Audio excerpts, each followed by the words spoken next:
नमस्ते मित्रों, मौलिक अधिकार का अगला भाग हम लोग देख रहे हैं कि भाग 5 और भाग 6 में कौन कौन सी चीजें हैं और हम उसे कैसे पढ़ेंगे। उम्मीद है कि आप पिछला वीडियो पढ़े होंगे, कुछ उसमें कमियां भी हैं, आप उसे कमेंट करके बताइए। चलिए शुरू करते हैं। मौलिक अधिकार बहुत ही बेहतर ढंग से। मौलिक अधिकार अनुच्छेद 12 से 35 है, सबको पता ही है। आज हम भाग 5 को देखेंगे, संस्कृति और शिक्षा संबंधी अधिकार, जिसमें अनुच्छेद 29 और अनुच्छेद 30 शामिल है। संस्कृति और शिक्षा संबंधी अधिकार अनुच्छेद 29 और 30। तो 5 में क्या है, पहले आप यही याद रखिए, संस्कृति और शिक्षा संबंधी अधिकार अनुच्छेद 29-30। अनुच्छेद 29 और 30 को लेकर के यह प्रश्न बार बार पूछा गया है कि कौन से अनुच्छेद अल्पसंख्यक वर्गों के से संबंधित है, कौन से अनुच्छेद अल्पसंख्यकों के हितों से संबंधित है। तो अनुच्छेद 29 और अनुच्छेद 30 अल्पसंख्यक वर्गों से संबंधित है। आइए देखते हैं क्या है उसमें। अनुच्छेद 29 अल्पसंख्यक वर्गों के हितों का संरक्षण। अल्पसंख्यक वर्गों के हितों का संरक्षण की बात किया गया है अनुच्छेद 29 में, जिसमें भाषा, लिपि और संस्कृति, ये 3 चीजों के संरक्षण की बात की गई है। और यहाँ पे मैं आपको यह भी बता दूं कि केवल अल्पसंख्यक की बात नहीं है, यह सभी वर्गों की बात है, यानी कि बहुसंख्यक भी इसमें शामिल है। और इस तरह के प्रश्न बहुत पूछे जा रहे हैं घुमा करके कि अल्पसंख्यक वर्गों के हितों में बहुसंख्यक लोगों के हित संरक्षित हैं। तो अब उसमें आएगा कि नहीं है, या ये कथन सही है, इसमें से ये वाला गलत है। तो मैं आपको बताऊं कि अल्पसंख्यक के साथ साथ यहाँ पे बहुसंख्यक यानी कि सभी वर्गों के हितों का संरक्षण प्रदान किया गया है, जिसमें भाषा के आधार पर संरक्षण है, लिपि के आधार पर संरक्षण है और संस्कृति के आधार पर संरक्षण प्रदान किया गया है। यहाँ पे भाषा और लिपि में बहुत बार लोग कंफ्यूज करते हैं कि ये क्या है। तो भाषा जो बोली जाती है और लिपि जो लिखी जाती है। तो बहुत सारी ऐसी भाषाएं हैं जो बोली अलग अलग जाती है, लेकिन उनकी लिखने की लिपि एक समान होती है। तो भारत के वे दूर दराज एरिया में क्षेत्रों में निवास करने वाले लोग जिनकी भाषाओं पर संकट है, उनकी लिपि पर संकट है, उनकी संस्कृति पर संकट है, तो अनुच्छेद 29 उनको संरक्षण प्रदान करता है। साथ ही अनुच्छेद 29 ऐसे अल्पसंख्यक वर्गों को ऐसी शिक्षण संस्थाओं में जो राज्य वित्त पोषित हो, वहां पर प्रवेश की अनुमति भी देता है। यानी कि अनुच्छेद 29 के माध्यम से कोई भी अल्पसंख्यक वर्ग, जो भी भारत में अल्पसंख्यक कहलाता है, वो किसी भी राज्य वित्त पोषित शिक्षण संस्थाओं में शिक्षा अध्ययन के लिए एडमिशन ले सकता है। अनुच्छेद 30 को देखते हैं, शिक्षण संस्थाओं की स्थापना एवं प्रबंधन की स्वतंत्रता। अनुच्छेद 30 भाषा, लिपि और संस्कृति के आधार पर जो अल्पसंख्यक वर्ग हैं, उनको शिक्षण संस्थाओं की स्वयं स्थापना की अनुमति देता है, यानी कि वे शिक्षण संस्थाओं की अपनी स्थापना कर सकते हैं। प्रबंधन की स्वतंत्रता देता है, यानी कि वहां पे जो भी कार्य किए जाएंगे वो अल्पसंख्यक वर्गों के द्वारा किए जाएंगे, इसकी भी स्वतंत्रता अनुच्छेद 30 में दिया गया है। यहाँ पे एक ध्यान देने वाली बात है कि किसकी स्वतंत्रता इस अनुच्छेद में शामिल नहीं है। तो पाठ्यक्रम की स्वतंत्रता शामिल नहीं है, यानी कि ऐसा नहीं है कि वो विद्यालय की स्थापना करेंगे, प्रबंधन की स्वतंत्रता करेंगे और अपने अनुसार पाठ्यक्रम करेंगे, ऐसी स्वतंत्रता नहीं दी गई है। ठीक, तो ये हमने देखा कि अनुच्छेद 29-30 अल्पसंख्यक वर्गों के हितों का संरक्षण करता है भाषा, लिपि और संस्कृति के आधार पर। अनुच्छेद 30 शिक्षण संस्थाओं की स्थापना एवं प्रबंधन की स्वतंत्रता देता है। आइए देखते हैं अगला, छठा, जो कि बहुत ही महत्वपूर्ण है, संवैधानिक उपचारों का अधिकार। सीधे सीधे कह सकते हैं हम, जो भी मौलिक अधिकार प्राप्त हैं, उनके उपचार के लिए जो व्यवस्था की गई है, वो अनुच्छेद 32 में सुप्रीम कोर्ट और हाई कोर्ट को कुछ रीट जारी करने की अनुमति दी गई है। उसी को अनुच्छेद 32 में रखा गया है संवैधानिक उपचारों का अधिकार के नाम से। संवैधानिक उपचार का जो अधिकार है इसे बहुत ही महत्वपूर्ण माना गया है। इतना महत्वपूर्ण माना गया कि डॉक्टर भीमराव अंबेडकर ने इसे हृदय एवं आत्मा कहा है। डॉक्टर भीमराव अंबेडकर ने इसे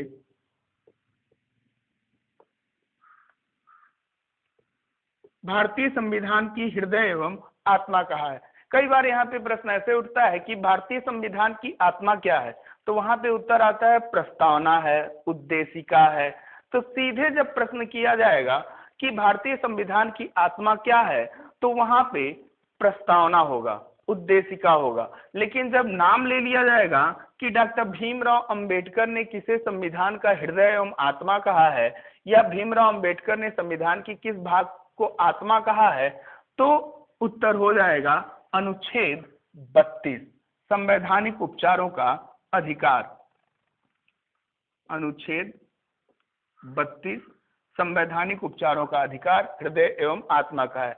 भीमराव अंबेडकर ने कहा है कि यदि अनुच्छेद 32 न हो तो संपूर्ण भारतीय संविधान शून्य हो जाएगा। इसे भारतीय संविधान की आधारशिला भी कहा जाता है। तो ये बहुत इंपॉर्टेंट है। हृदय एवं आत्मा अंबेडकर के द्वारा कहा गया है, संविधान का आधारशिला कहा गया है, अनुच्छेद 32 संवैधानिक उपचारों का अधिकार है। आइए आगे देखते हैं कि इसमें क्या क्या उपचार के बारे में बात की गई है। पहला उपचार है बंदी प्रत्यक्षीकरण, दूसरा है परमादेश, तीसरा है प्रतिषेध, उत्प्रेषण, अधिकार परीक्षा। इसके बगल में मैंने इंग्लिश वाली चीजें हिंदी में ही लिखी हैं, क्योंकि बहुत सारे बच्चों को समस्याएं होती हैं कि वो पढ़ नहीं पाते हैं या उसे याद ही नहीं करते हैं। जबकि परीक्षाओं में बहुत बार देखा गया कि इसका हिंदी न पूछ करके इंग्लिश पूछा गया और सीधे सीधे इंग्लिश में ऐसे ही लिखा रहा कि ये क्या होता है, इसमें विकल्प में खोजिए।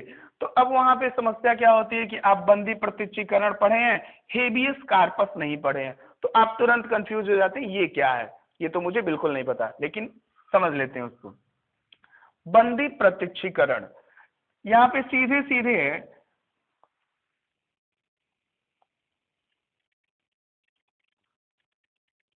सशरीर प्रस्तुत करना।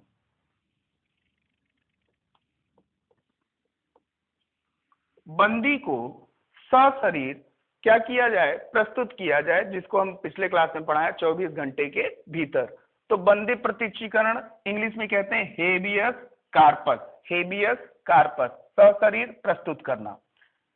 परमादेश जिसे हम मैडेमस कहते हैं, इंग्लिश में मैडेमस, परमादेश जिसे मैडेमस कहते हैं, जिसका मतलब होता है हम आदेश देते हैं, हम आदेश देते हैं।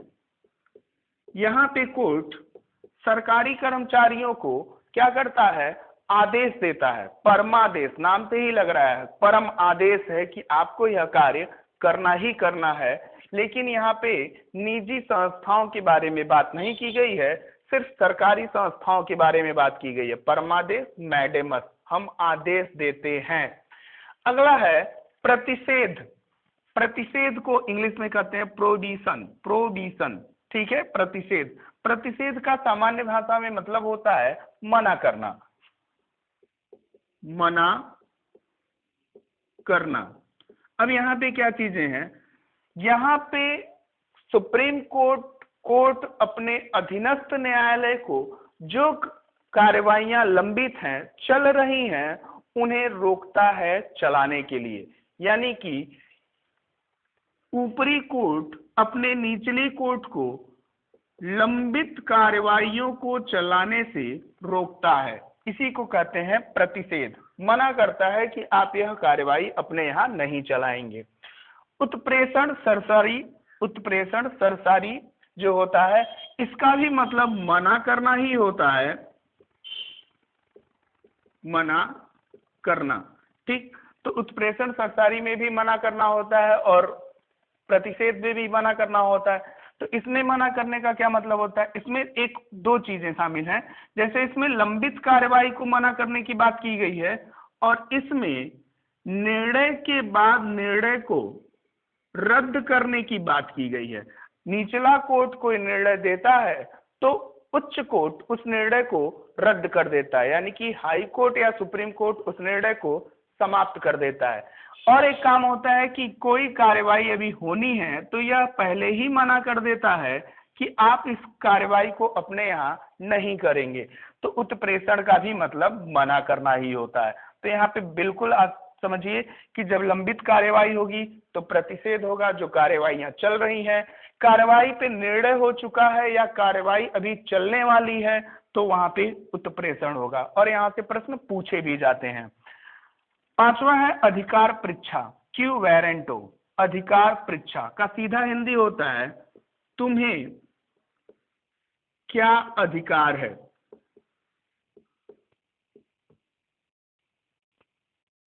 तुम्हें क्या अधिकार है, यानी कि यहाँ पे हम सीधे समझेंगे कि कोर्ट कह रहा है आपको क्या अधिकार था, आपके अधिकार क्षेत्र में ही रह करके कार्य करना है, अधिकार क्षेत्र से बाहर जाकर के कार्य नहीं करना है। तो यहाँ पे सीधे पूछा जाता है अधिकार परीक्षा, क्यू वारंटो, तुम्हें क्या अधिकार है, तुम्हें क्या अधिकार था। तो 5 तरह का हम देखते हैं, बंदी प्रत्यक्षीकरण, परमादेश, प्रतिषेध, उत्प्रेषण और अधिकार परीक्षा। इंग्लिश में इसे हम हेबियस कार्पस, मैडमस, प्रोहिबिशन, सरसारी और क्यू वारंटो कहते हैं। इंग्लिश आपको याद रखना है क्योंकि अब बहुत परीक्षाओं में यही चीजें पूछी जा रही हैं, इसको नहीं पूछी जा रही हैं। ठीक, तो ये आपको समझ में आ गया होगा। मौलिक अधिकार में कुछ और भी चीजें हैं, जैसे अनुच्छेद 32 हम देखते हैं। 31 को आपको पता है कि इसमें संपत्ति का अधिकार था जिसे समाप्त कर दिया गया। अनुच्छेद 33 देखते हैं। अनुच्छेद 33 क्या है? अनुच्छेद 33 बहुत सारे जो मौलिक अधिकार में बात की गई है अनुच्छेद 13 के तहत कि नकारात्मक परिवर्तन नहीं किया जाएगा, कोई नए कानून नहीं बनाए जाएंगे। तो अनुच्छेद 33 उन्हें थोड़ी सी छूट देती है कि वो हितों को संरक्षण के लिए संसद ऐसे कानून का निर्माण कर सकती है। इसी तरह अनुच्छेद 34 को अगर हम देखते हैं तो बहुत सिंपल सी बातें की गई हैं कि सरकारी कार्यों में लगे हुए लोग, सैन्य कार्यों में लगे हुए लोग, समितियों के में लगे हुए लोगों के मौलिक अधिकारों के हनन करने का अधिकार संसद के पास है, यानी कि वह यहाँ पे कानून बना सकती है। कोर्ट आपके मौलिक अधिकारों का हनन, सरकार आपके मौलिक अधिकारों का हनन कर सकती है। और अनुच्छेद 35 क्या है?